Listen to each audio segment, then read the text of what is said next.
நமஸ்காரம். ஓம் மகாஷி சத்குரு அகத்து குருவே நமக. இன்னைக்கு நம்ம ஏன் பிறந்தேன், எதற்காக இந்த வாழ்க்கையோட போராட்டம், இந்த வாழ்க்கை எங்க போய் முடியுது, என்ன விஷயம் அப்படின்ற தலைப்பு கீழே அதோட தொடர்ச்சியை தான் பார்க்க போறோம். சித்தார்த்தன் ஐயாவை பத்தி சொல்லிட்டு இருந்தாங்கல்ல, அதுல அதோட தொடர்ச்சி தான் மனிதன் ஏன் பிறந்தான். இது சித்தார்த்தன் ஐயாவோட கேள்வி. அவங்களுக்குள்ள இந்த கேள்வி எழும்போதுதான் அவங்க மரத்துக்கு கீழே போய் உட்கார்ந்தாங்க. மனிதன் ஏன் பிறந்தான், எதற்காக உடலில் வியாதிகள் உண்டாகுகின்றன, எதற்காக உடல் வலுவிழந்து முதியவனாக வலுவற்றவனாக அல்லது கிடைத்தாலும் அனுபவிக்க முடியாத கிழவனாகின்றான். பிறந்தவன் எதற்காக மாண்டு போகின்றான், அப்படி என்றால் பிறப்பும் இறப்பும் மறுபடியும் பிறப்பும் இப்படியெல்லாம் ஒரு நிம்மதியற்ற ஒரு சக்கரம் எதற்காக ஒவ்வொருவருக்கும் உண்டாகின்றது. இது தனக்காக அல்லாது இறைவன் படைத்த எல்லா மனிதனுக்கும் ஒரு வழிகாட்டி ஆக வேண்டும் என்றுதான் இப்படி ஒரு பெரிய கேள்வியை சித்தார்த்தன் கேட்டுக்கொண்டு அதில் முழுமையான பதிலை பெற வேண்டும் என்று உறுதியான மனதுடன் தன் ராஜ்யத்தையும் விட்டுவிட்டு தன்னை அணைத்து கொண்டு நித்திரையில் சார்ந்து அதாவது தன்னை சார்ந்த மனைவியையும் விட்டு பிரிந்து வெகு தூரம் சென்று ஒரு மரத்தின் கீழ் அமர்த்து கண்மூடி இந்த கேள்விகளை மறுபடியும் தன் மனதில் திரட்டி கொண்டு இதற்கெல்லாம் ஒரு முடிவு காண்பதற்காக வெகு காலம் தன்னையே மறந்த நிலையில் தியானத்தில் நிலையாக இருந்தான். தியானம் என்றால் மனதில் எந்த பொருளையும் எண்ணாமல் ஒரு விதமான சூன்ய நிலைக்கு அமர்ந்து தான் இருக்கும் உணர்வையும் மறந்து சமாதி என்ற நிலையில் வெகு நேரம் நிலைநாட்டி இருப்பது தான் என்பது பொதுவாக தியானத்தின் பொருளாகும். சித்தார்த்தன் அன்று அனுபவித்துக் கொண்டிருந்த தியானம் நிலையோ இதற்கு மாறுபட்டு இருந்தது. மனதில் பலமான கேள்வி இருந்தது, மற்றொரு பக்கம் இதற்கு விடையை அறிந்து கொள்ள வேண்டும் என்று உறுதியும் இருந்தது. மழை என்றும் காற்று என்றும் சுடும் வெயில் என்றும் பொருட்படுத்தாது பசி தாகம் இவற்றை எல்லாம் கடந்து இப்படி ஒரு நிலையில் தன்னை மறந்து தன்னை சுற்றி இருக்கும் உலகத்தையும் மறந்து தியானத்தில் முழுவதும் ஈடுபட்டிருக்கும் சித்தார்த்தனுக்கு ஒரு நாள் விடை ஒளியாய் பிறந்தது. இருள் போய் ஒளி பிறந்தது. அன்றுதான் அவனுக்கு ஞானோதயம் ஆயிற்று. இதை அறிந்த பின் பிறருக்கு போதிக்கும் பொழுதுதான் சித்தார்த்தனை புத்தன் என்னும் பெயருடன் எல்லோரும் அழைத்து வந்தார்கள்.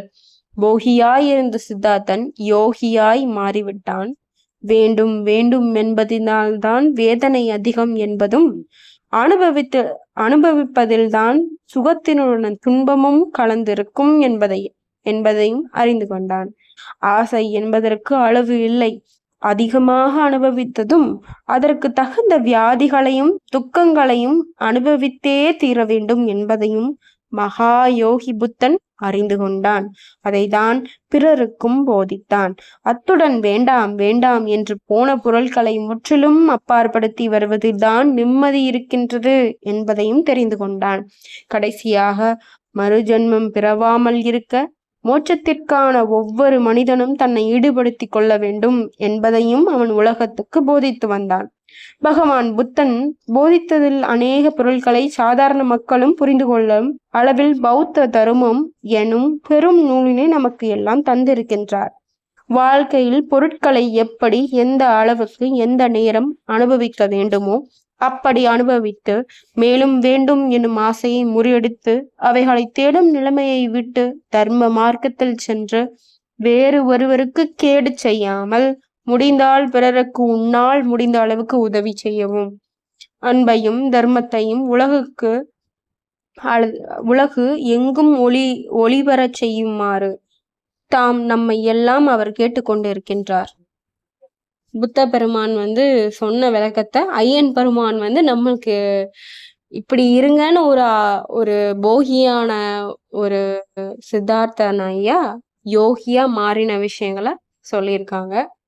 இதுல இருந்து நம்ம கத்துக்க வேண்டிய விஷயம் என்னன்னா, வேணுங்கிற அளவுக்கு நம்மளுக்கு ஆசை இருக்கணும் இல்லையா?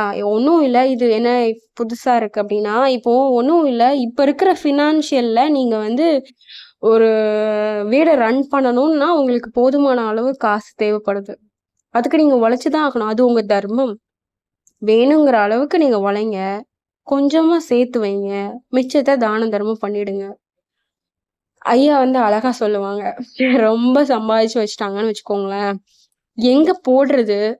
போட்டுட்டு ஐயோ அந்த பணம் எங்க இருக்கு, அத என்ன பண்றது, எப்படி இரட்டிப்பாக்குறது, எப்படி ட்ரிபிளா ஆக்குறது, எப்படி 10 டைம்ஸ் ஆக்குறது, இப்படி தான் அவனோட மனநிலை இருக்கும். அவனோட எண்ணம் வந்து சாந்தமாகாது. சும்மா அலைப்பாய்ஞ்சுக்கிட்டே இருக்கும். அதுக்கப்புறம் அதை இங்க பண்ணணும், இது இங்க கொடுக்கணும், இது இவருக்கு இங்க செட்டில் பண்ணணும், இப்படித்தான் மைண்ட் போய்கிட்டே இருக்கும். ஒரு அமைதியான நிலையில தான் உங்களை நீங்க உணர்வீங்க. அந்த மைண்டை முதல்ல அமைதிப்படுத்திட்டு அந்த ஆத்மா வந்து தனியா இருக்கிறதா நீங்களே உணர்வீங்க. ஒரு இடத்துல உட்காந்துட்டு 10 நிமிஷம் உங்களோட மூச்சை மட்டும் கவனிங்க. மூச்சை கவனிக்கும் போது ஃபர்ஸ்ட் எண்ணங்களா வரும். எல்லா எண்ணங்களையும் சப்ரஸ் பண்றதுக்கு உங்ககிட்ட தான் இருக்கு. இன்னைக்கு ஒரு விஷயம் நான் படிச்சேன், அது எனக்கு ரொம்ப உதவினுச்சு. என்னன்னா, ஒரு கட்டம் வரைக்கும் உங்களோட டிசிப்ளின் உங்களுக்கு ரொம்ப தேவை. டிசிப்ளின் என்ன சொல்றேன் அப்படின்னா, காலையில 5 மணிக்கு எந்திக்கிறீங்க,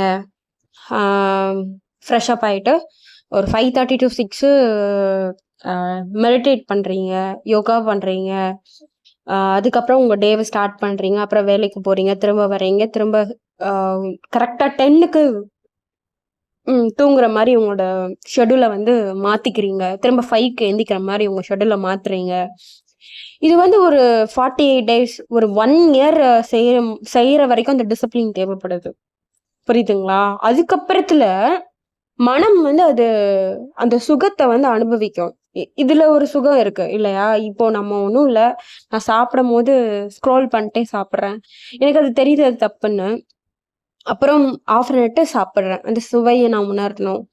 கொடுத்த நிலம், அப்புறம் மழை, காற்று, வெயில், அதை டிரான்ஸ்போர்ட் பண்ண வெஹிக்கிள், நண்பர், எல்லாருக்கும் நம்ம நன்றி சொல்லணும் இல்லையா? உங்க தட்டுல ஒரு சோறு வருதுன்னா அந்த விவசாயி குடும்பம் எல்லாருமே நல்லா இருக்கணும்னு நீங்க சொல்லணும்ல. சாப்பிட்டா மட்டும் போதுமா? இருக்கீங்க தான், நீங்க உழைக்கிறீங்க, நீங்க தான் சாப்பிடுறீங்க, அது இல்லை, அது நான் சொல்லலை.